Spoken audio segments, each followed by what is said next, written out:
대명사는 선행사를 가진다는 것 외에도 어떤 자리에 들어가느냐에 따라 형태가 조금씩 바뀐다는 특성을 지닌다고 말씀드렸습니다.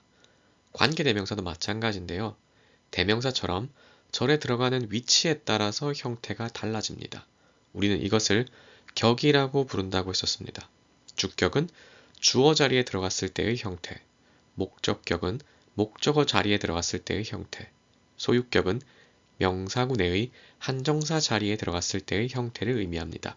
보시면 아시겠지만 같은 단어들, 그것도 기능어들이 계속 반복해서 사용되고 있습니다. 대명사가 격에 따라서 형태를 변화시키는 건 그나마 형태가 조금씩 달랐기 때문에 그 모습을 보면 어느 정도 이 대명사가 어느 자리에 들어갔구나 이해가 되고요. 그래서 어느 정도 받아들일 수는 있는데 관계 대명사의 격 형태 변화는 기능어들이 당황스러우리만치 변화가 없습니다. 기껏해야 who의 경우 whom, whose로 바뀌고요. which의 경우 whos나 of which로 바뀝니다. 관계대명사가 주어 자리, 목적어 자리, 명사구 내의 한정사 자리에 들어간다는 것은 절이 형성되어 있음을 의미합니다. 그러니까 관계대명사와 그 뒤에 단어들이 하나의 절을 이룬다는 건데요. 아직 문장이 완성되진 않았지만 관계대명사의 격을 고려해서 뒤에 몇 단어를 넣어 보았습니다.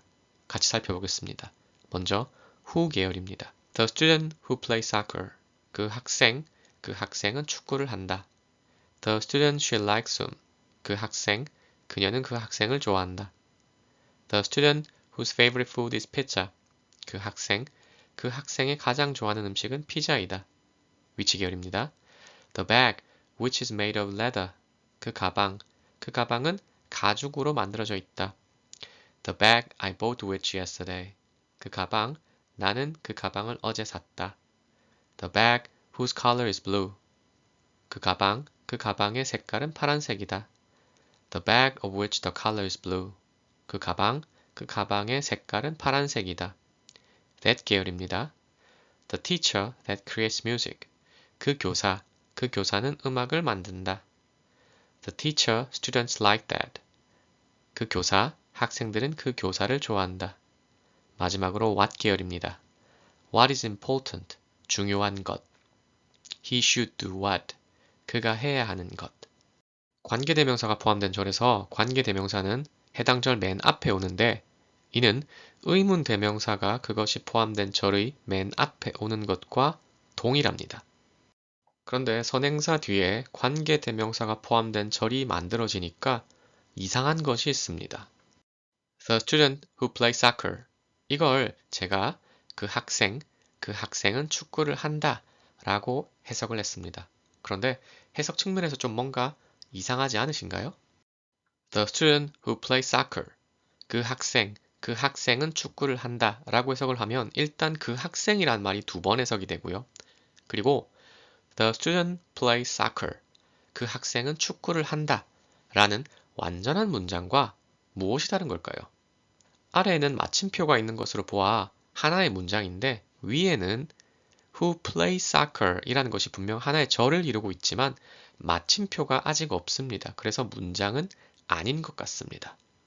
위의 영어는 아직 마무리되지 않은 끝나지 않은 상태라고 할 수 있습니다. 아직 끝나지 않은 미완성 상태라면 앞이나 뒤에 단어를 추가해서 문장을 완성할 수 있을 겁니다. 이런 식으로요. The student who plays soccer is my friend. 그 학생은 축구를 하는데 나의 친구이다.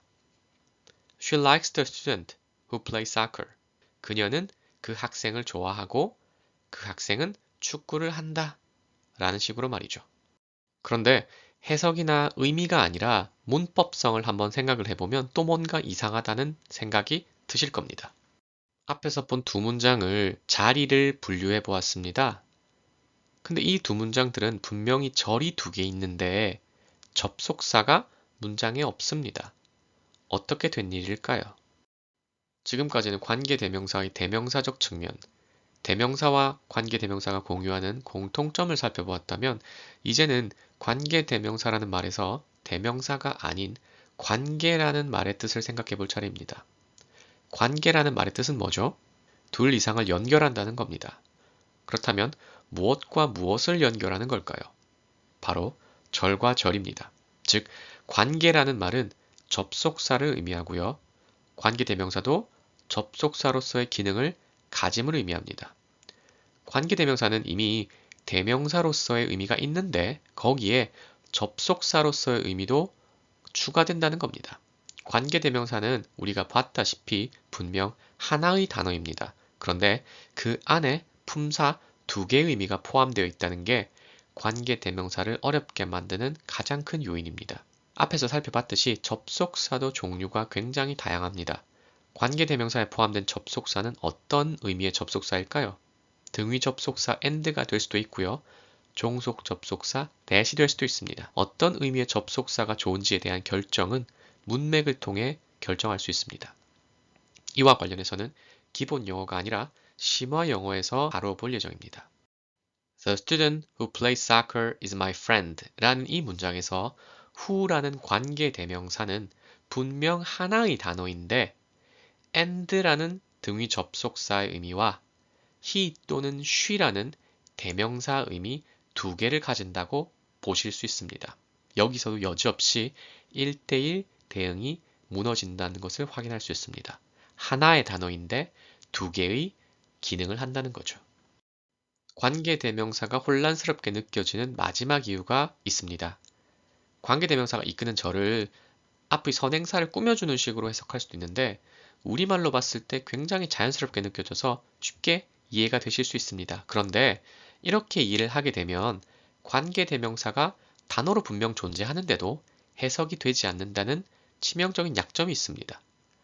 명사절, 종속 접속사 that처럼 영어로 분명 단어가 존재하는데 우리말로는 해석이 안 된다는 것. 우리말과 영어가 1대1로 대응되지 않는다는 점 또 확인하실 수 있죠. 예문을 같이 보겠습니다. The student who plays soccer. 이것을 축구를 하는 그 학생이라고 해석을 하게 되면 who라는 것이 해석되지 않습니다. The student whom she likes. 그녀가 좋아하는 그 학생. The bag which is made of leather. 가죽으로 만들어진 그 가방. The teacher that creates music.